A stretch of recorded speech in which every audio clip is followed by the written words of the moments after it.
We begin tonight with a story about local government. Right now, the AEDC uses part of our sales tax revenue to spur economic development.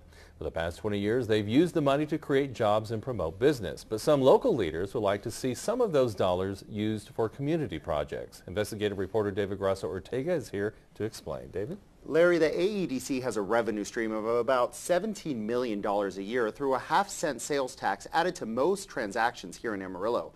But current rules restrict these funds for being used for community reinvestment or quality of life projects.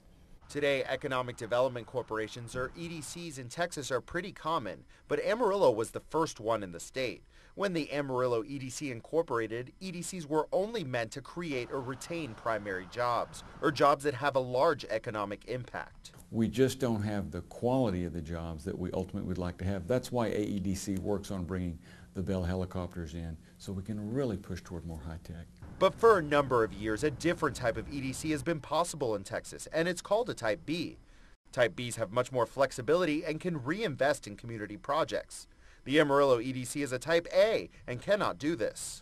As I was able to go throughout the state and visit the different communities, they are very proud of the EDCs they have in place. And again, many of them, if not most, are the Type B, where they're able to maybe support a new park in the community, or a new, let's say, a new senior citizens place. I would love to see us be a Type B, because I think building bricks and mortar, building quality of life venues is a really good way to encourage economic development. Buzz David, the CEO of the Amarillo EDC, says that the downside of Type B projects is that they don't grow the economy like Type A projects, which create or retain jobs and have the multiplier effect. That is, $1 invested can bring a return of several dollars. If we spend those dollars solely on public works types of projects, then you create revenue that gets those projects done, but doesn't include a recurring revenue stream.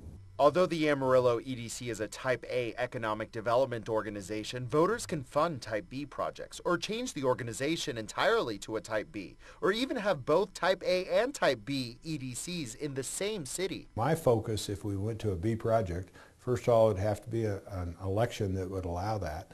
So if someone came with a great project, we certainly would have to consider that. When it's all said and done, it has to be a long conversation with a lot of people involved, community leaders, the community itself and everything, and come up with the right mix or the right strategy that works for that particular community.